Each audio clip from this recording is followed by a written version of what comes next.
Hi guys! Welcome back to my vlog. And ito yung pandesal natin na ginawa kahapon. Ito na yung iwan. Dalawang puno din ito kanina. But we already ate some of it. So, yan. May isang Tupperware pa tayo. 16 ito plus 4. So, meron tayong 20 na naiwang pandesal. Today, magluluto tayo ng pancit. So, kukunin ko dito. This one. Sibuyas to.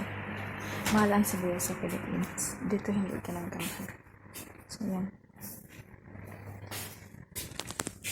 So, meron tayo dito cabbage, dalawang carrots, cheese na chorizo. So, ito yung gagamitin natin pancit.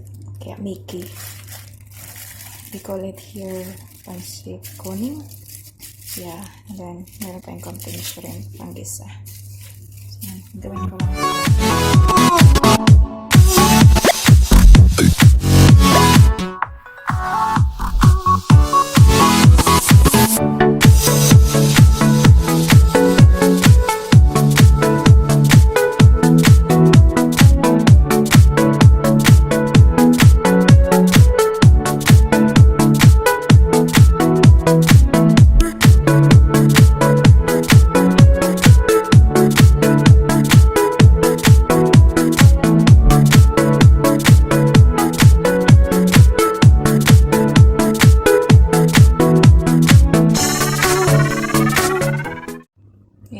Ready na yung ating mga ingredients. So, cabbage, carrots, Chinese chorizo, shrimp, onions, garlic, and ang or pancit natin. And mainit na rin yung aking kawali. So, for lunch na siya. Tabi.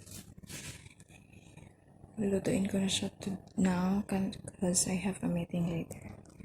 So, second letter. Ayan, smearing na siya guys.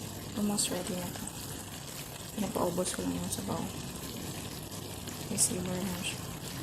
Ayan na siya guys.